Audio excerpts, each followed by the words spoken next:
Good evening, and welcome to Kristen's Democracy Kitchen.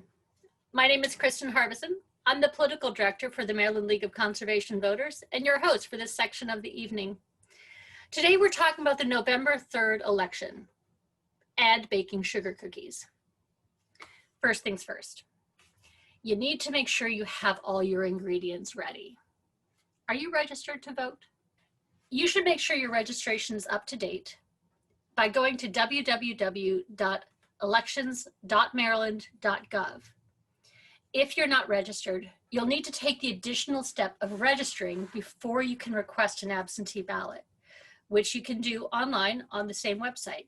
It's like when the recipe calls for salted butter and you only have unsalted butter, and you need to take the additional step of adding the salt to the butter. First, salt gives flavor to the democracy. If you're already registered and the salt is already in the butter, you're ready to go. You have a few options for you this year. The first is to vote from the comfort of your own home by having the ballot mailed to you. Unlike in the primary election, you have to apply for the absentee ballot. It won't be sent to you automatically. All registered voters should be receiving their ballot applications for an absentee ballot in the mail in the next few days or week, unless you've already requested a ballot to be sent to you online. Send back your absentee ballot application as soon as possible to make sure that you receive your ballot in time to vote. It's like making sure you have enough time to let the butter soften before you add it to your mixing bowl. It takes time for the butter to soften. It takes time for the ballot applications to be received and processed, and it takes time for the ballot to be sent to you. Otherwise, you're trying to bake your sugar cookie with rock hard frozen butter, and that's much harder. Once you received your ballot, you must fill it out with a black pen to make it easiest to be read by the electronic scanners. Please don't use a pencil. Using a pencil is like adding red wine vinegar to your sugar cookie recipe rather than vanilla. It can gum up the works and cause significant delays to the election process. You have to also sign the envelope that it comes with, or your ballot won't be accepted. Both the ballot applications and the mail-in ballot will come with postage paid envelopes. They don't require additional stamps. Now, here's the thing. Not everyone uses butter, and that's fine. And not everybody is going to be able to use a mail-in ballot.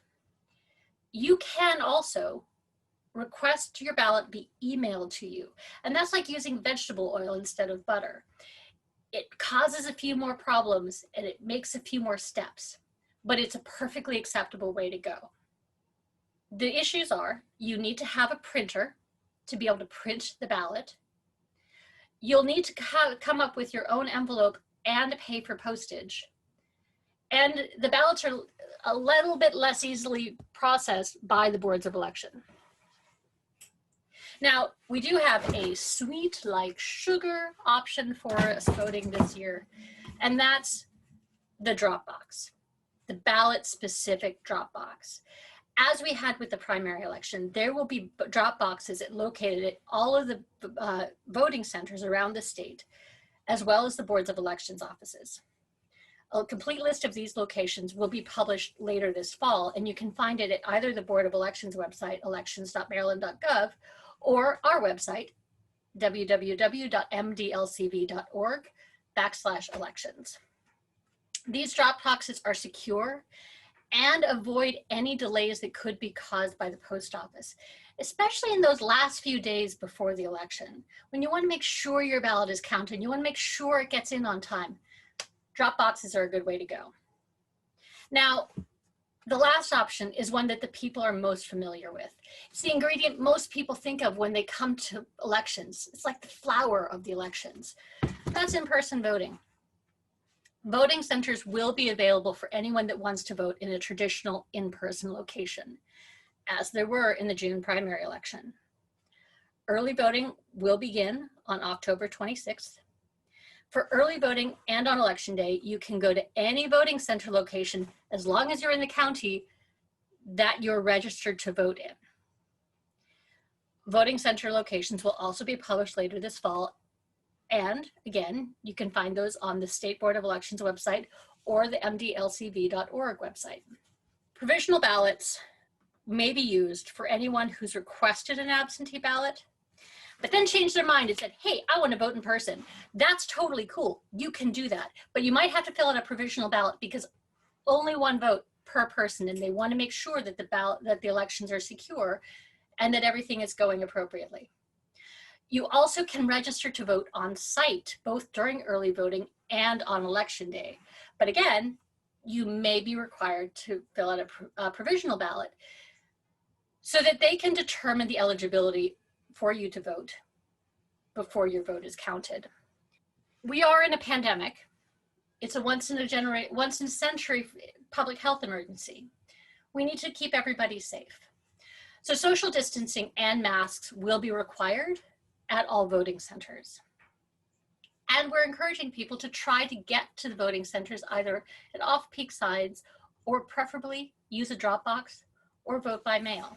Now, as I'm working on some of the dough, let me just tell you, mail-in voting isn't new. Even before this year, Maryland allowed anyone to vote by mail without requiring a reason. What's different this year is that the scale of mail-in voting has been expanded to assure the safety of Marylanders during this once-in-a-century public health emergency. Many states, including Oregon, Washington, Colorado, have all been voting in primarily for vote by mail for years, some of them for decades, and they find it safe and effective, and it increases voter turnout significantly. Voting from home and by mail allows voters to take the time they need to understand the questions being asked and to do the research into the candidates that are being considered to make sure your decision is fully baked before you cast your ballot. It also ensures additional election security because it provides paper ballot backup records of every vote in case there needs to be a recount. Let me put these cookies in the oven and I'll be right back.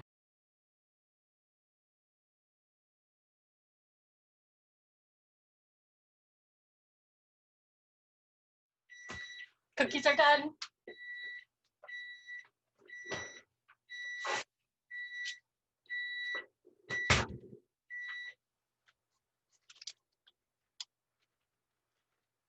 I can't wait to eat these. But one final note about election day this year. You need to be willing to wait for your cookies to cool so you don't burn your tongue, and you need to be willing to wait for election results until all the votes are counted. Cookies straight out of the oven and election nights are both really exciting, but neither are quite ready as soon as you want them to be. But because the ballots can be mailed as late as November 3rd in Maryland and in other states, we may not know the results of the election that night. We need to give the boards of elections the time they need to make sure that all the ballots are received and all the votes are counted. This is a good thing. You can find the most up-to-date information about the election at the State Board of Elections website, elections.maryland.gov, to register, to check the status of your registration, to track your ballot, to track your ballot application. You also can find much of this information at the Maryland LCV website, www.mdlcv.org/elections. Elections are critical. Voting is the foundation to our democracy. It's the way you make sure your voice is heard and ensure that your values are being reflected by your elected officials. Marylanders are making their choice for president and for Congress, as well as several local elections and ballot measures. Democracy is a team activity and requires everyone's participation. Thank you for joining us tonight at the voter registration couch party and for Kristen's Democracy Kitchen. I look forward to answering your questions later.